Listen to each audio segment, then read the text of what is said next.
The feds and state police raiding homes across the state. Whoa. Busting a ring of suspects now accused of conspiring to kidnap Governor Gretchen Whitmer. Federal prosecutors say the accused ringleader, Adam Fox, even purchased a taser for the kidnapping operation. Violence has been prevented today. 14 men are now behind bars awaiting trial. 6 of the men are charged by the feds with conspiracy to kidnap Whitmer at her northern Michigan vacation home before the November election. If we're doing a recon or something and we come up on some of them, dude, you better not give them a chance. You either tell them to go right now or else they're going to die. In court, the FBI revealing encrypted online chats where the suspects shared photos of the home and videos of the suspects practicing rapid reloading of their assault rifles.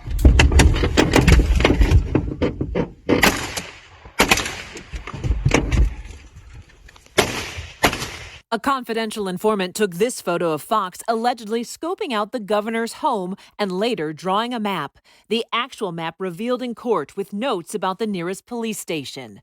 The other 8 men are facing state terrorism charges, accused of plotting to storm the Capitol, seize the governor, and other state officials. According to law enforcement affidavits, they were preparing for the Boogaloo, or a violent uprising against the government. But defense lawyers say more evidence will come out, and what's been made public so far is just one side of the story. There are First Amendment rights of assembly and speech at play here, and Second Amendment rights to possess firearms. FBI agents testified they picked up the anti-government chatter online after state lockdowns were put in place to prevent the spread of COVID-19. How does a shutdown like that breed this sort of unrest? It really does, because especially with the militias, they'll go back to, look, our constitutional freedoms are being whittled away.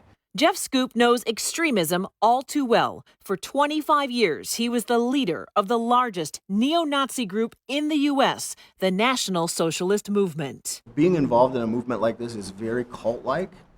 It's very all-encompassing. It's incredibly a fear-based movement. They're afraid of what could come, and that will motivate them to action. Last year, Scoop left NSM and now works to combat hate and extremism through his nonprofit called Beyond Barriers. How does extremism lead to violence? The road from extremism to violence is a short road. The feds say the kidnapping plot suspects said things about the governor like just grab the expletive and just cap her. When you don't see your enemy as a human being, you see them as something less. It's a lot easier to take that step to violence. What is the appeal of an extremist group? Typically, they don't see it as extreme. They see it as normal. What attracts people to it a lot of times is a lot of these groups function socially like a family structure.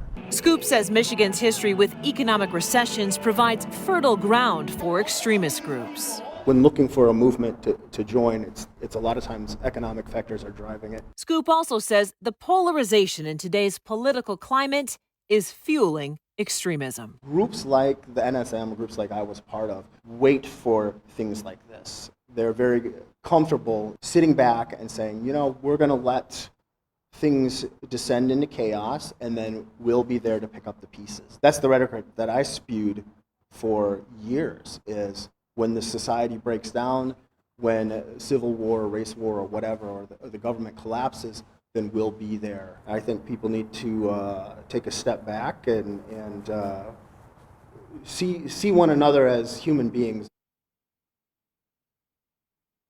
Jeff Scoop's goal now is to prevent violence. He says if he can stop even one synagogue shooting or stop someone from getting radicalized, he considers that an act of atonement for all the years he spent promoting hate. Reporting live, I'm Heather Catallo, 7 Action News. Carolyn, back to you. Yeah, you got to hope his work now is helping. Thank you so much, Heather, for your investigation.